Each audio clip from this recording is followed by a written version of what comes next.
And this matchup looks a lot closer tonight than it did back then. So very excited to see how they do perform here. We'll talk about some of the specifics in a minute. But Burdol is actually going to be the starter tonight. I don't know if this has been announced, but we're announcing it right now. He got promoted, and he was able to perform slightly better than Hoya in that last series, but it wasn't enough to get them the win.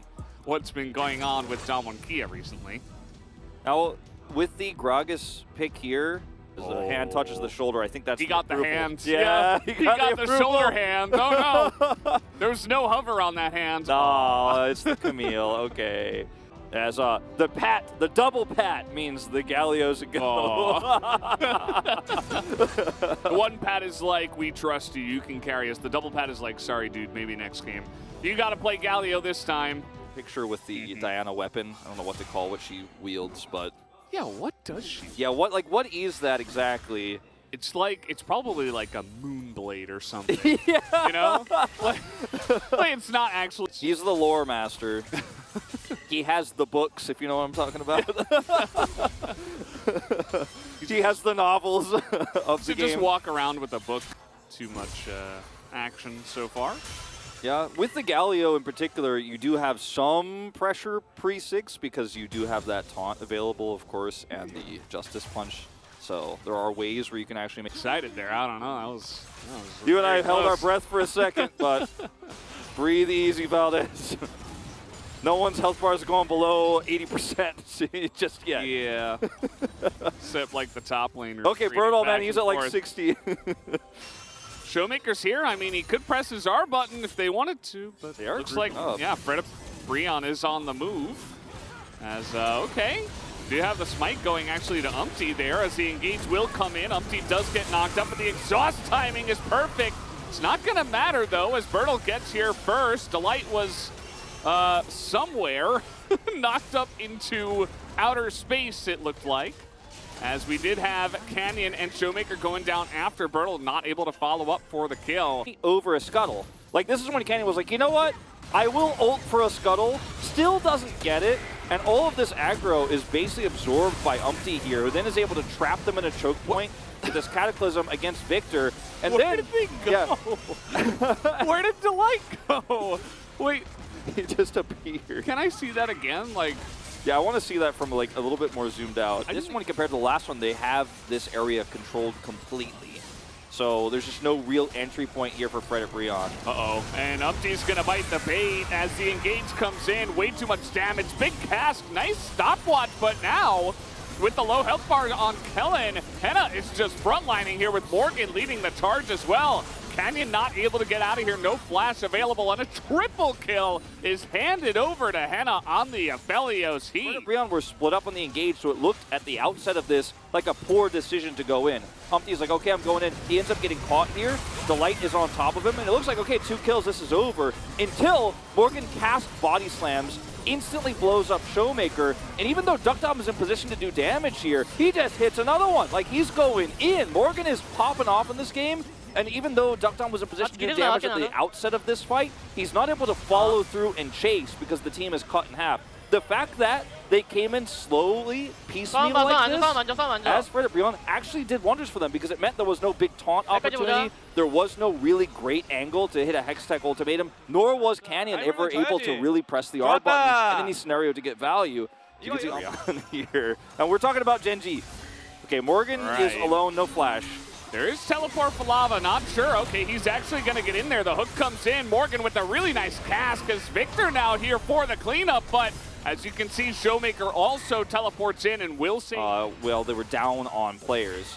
Sure, Henna was able to push mid, but this was still a great time buy for Morgan. After the Death Sentence comes through, he has that perfectly placed follow-up cast. Canyon has to use that early stopwatch here, which is a huge tool, actually, broken now for Diana. That's one of her strongest points in the mid-game before she has Zhonya's, is that stopwatch.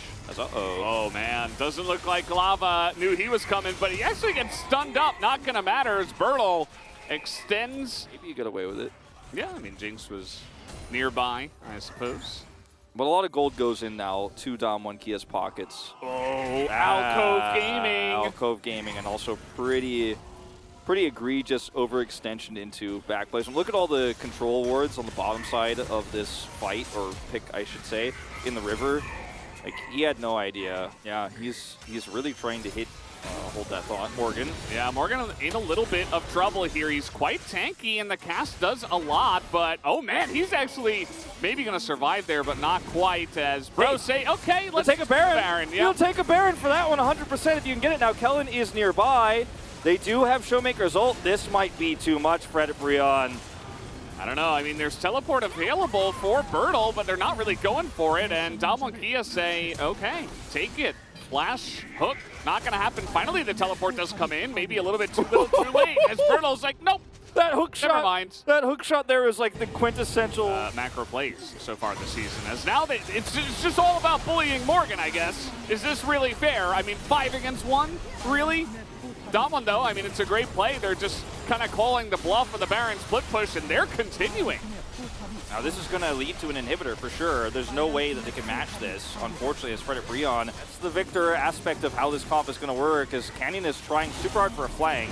All right, Burdol is in there, and they're getting on top of Henna, but again, Lava is totally fine. Lots of room for Lava and Henna once again. Canyon gets the follow-up engage, though, as the light gets pretty low, and the damage isn't really coming out here for the side of Brion, even with their carry staying alive, as Duckdom is going to flash forward and begin to execute a lot of these members. Canyon takes down that strong Victor, and it is an ace. Damwon will go for the end. Yeah, very, very much an anticlimactic end to this game, but it was such a beautiful team fight for Damwon Kia. The flank there from Camille comes in, has his stopwatch, buys it right before this critical moment. He can buy infinity amount of time essentially there on the other side for Canyon to get the perfect follow-up set. They split the team in half with that pincer play.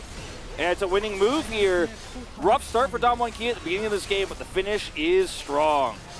They get the win in the end. As we say, a win is a win, a W is a W. They get it done. Lots of fans here for the side of Damwon Kia. Lava had a fantastic performance. Now, obviously, these stats are not going to really tell the story of this game because Showmaker's playing Galio versus Victor, who just generally does a ton of damage. And in this comp, he was basically the solo damage dealer. 볼게. 애매하긴 하다. 나 멀다. 천천히 할게. 나 랜턴 받고 빠질게 한번. 앞라인 되면서. 나 한번 볼게. 표식에다. 나 잡았어 한 명. 앞라인에서 앞라인 있어. 앞라인 있어. 볼게. 도발. 쌈바. 앞에. 미드탑 끝나겠다 이거. 잡았어 들어가. 미드 가면 끝날 때. 얼마네? 나이스. 랜턴 놔줘. 나 뛰어갈게. 나 랜턴 주면 끝날 듯. 야 태현이 잘 들어갔다. 소리 이거 내가 빨리 들어왔어. 잘했어. 너 최고였어. 형 쌈본 게 좋았다. 야 이거 빨리 밀자. 잘 부셔야 돼. 가야 돼. 하자. 아래 거부터 부술게. 레온트라 빨라 어차피. 랜턴 몇 초야? 레온턴 있어. 멀리 가서 줘. 끝났어. CS 먹어야지. 나 딜량 조작 좀 하고 싶은데.